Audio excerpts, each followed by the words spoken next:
What's good, YouTube? It's Mirror Bush, back again in another video. Today we just demonstrated this Kashtira deck that's amazing. It got us all the way to X3 Scrubbery, but you guys saw the feature match, so I thought I would share it because it's fun.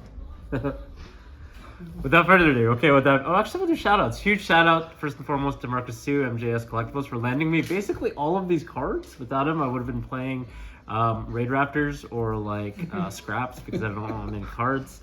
Shout out to my boy Anthony Ekros, who I built this deck together with, and shout out to all the guys from Utah who played the same deck. Also, big shout out to all the Montreal crew, all the guys that we came down with and crashed with. And shout out to Bobby for topping, actually. The one guy in our Airbnb who topped. What's up? Yeah. And shout out to Sunny Hobbies, my other great sponsor. They have a great little store in Toronto. Cool. And of course, huge shout out to Adamo for filming. Man, this guy literally just going out of his comfort zone to film this entire video. Thank you, bro. No problem. Without further ado, dive in. Okay, really standard. It'll be really fast, but 3 Federer, 2 Unicorn. It was really standard. 2 Rise Heart. We were playing 3, but then we decided to cut it for set rotation for more consistency.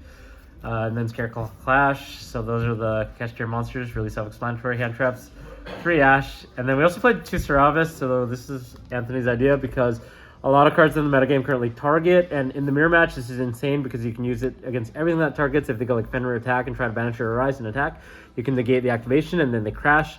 Against enemy controller, obviously you just win because they go like -2.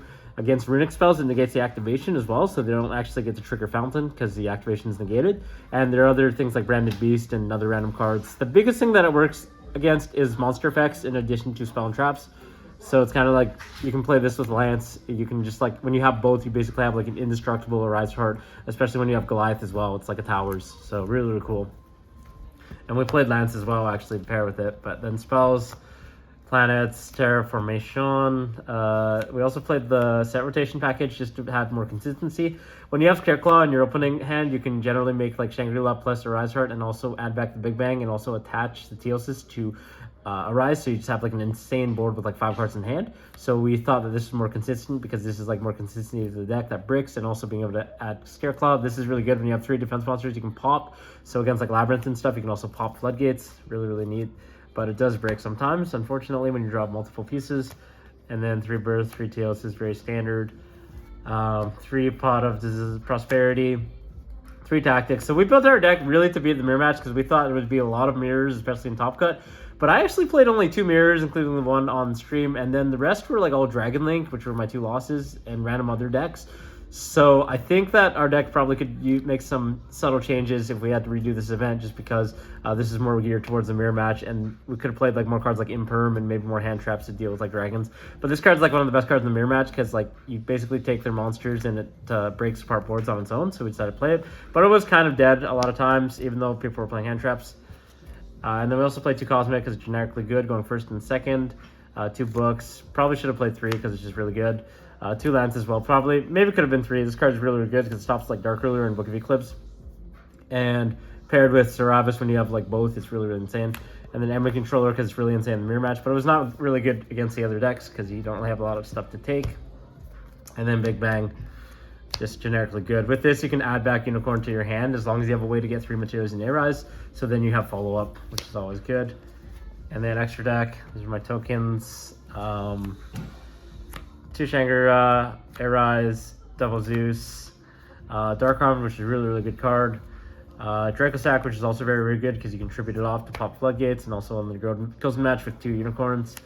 Big Eye, which is really good. I think you only need 1, but if you have room, you can play 2, and the mirror match is good. And we also played the Oddwise Rebellion package. So yeah, this package is really good because what you can do is make 2 level 7s to make Odd Eyes Absolute Dragon in the extra monster zone, and you link it off for Link Controller, which allows you to special summon Odd Eyes Rebellion, and then you can overlay Odd Eyes Rebellion Overlord on top of that, and this attacks 3 times.